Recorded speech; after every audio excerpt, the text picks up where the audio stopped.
I'm going to show you guys how to create a lesson in Otis. So what you'll do is just go over here to Lessons, and you'll click Create Lesson, give it a title. You can give it instructions. I never do because I do it on the next step.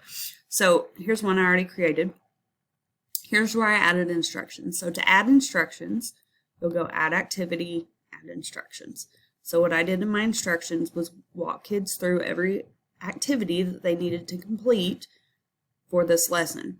So watch the video on Edpuzzle, take notes using the split page strategy, then read and annotate Dulce et Decorum Est using one of the strategies, either read, listen, or do a combination of both.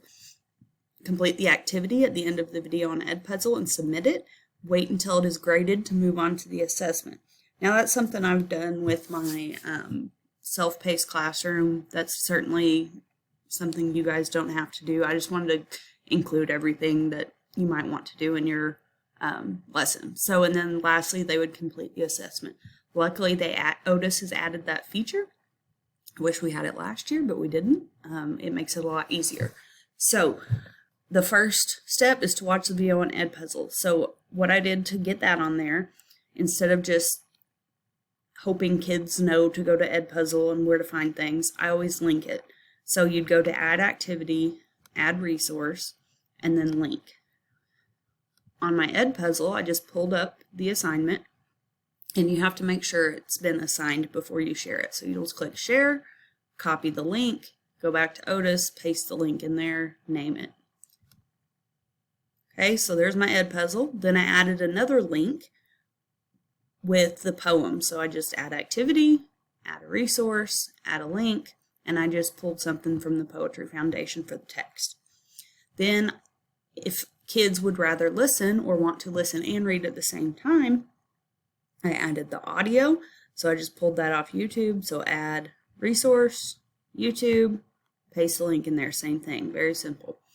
And then I added a guided reading of the poem for differentiation, just for kids who may need that extra support. Typically, I would record this video of myself giving a guided reading for the kids, but we don't always have time for all that. So always use what's at your disposal. So there is the guided reading if those kids need it.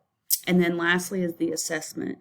So after they did, remember step 4 is complete the assessment. So they would need to do all these things before they get to step 4.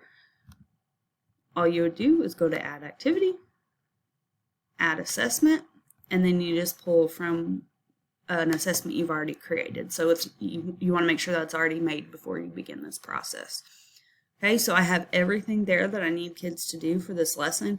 And when you're making these, you can add pictures if you have time. I usually don't, most of us don't, but you can just choose image and it'll have a little picture there instead. So lastly, you'll go to Assign. Select your classes. Let's just say Miss Seelock's class is getting this. And you'll click Assign.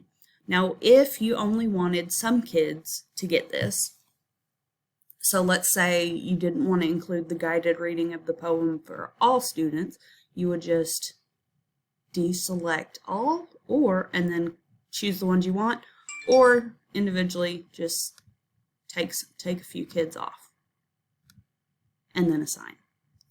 Okay, so let me know if you have any questions about that. I've gotten pretty good at this of using Otis, and I know a bunch of you hate it. So let me know if you need any help, and Michelle Gaddis is always awesome to help as well.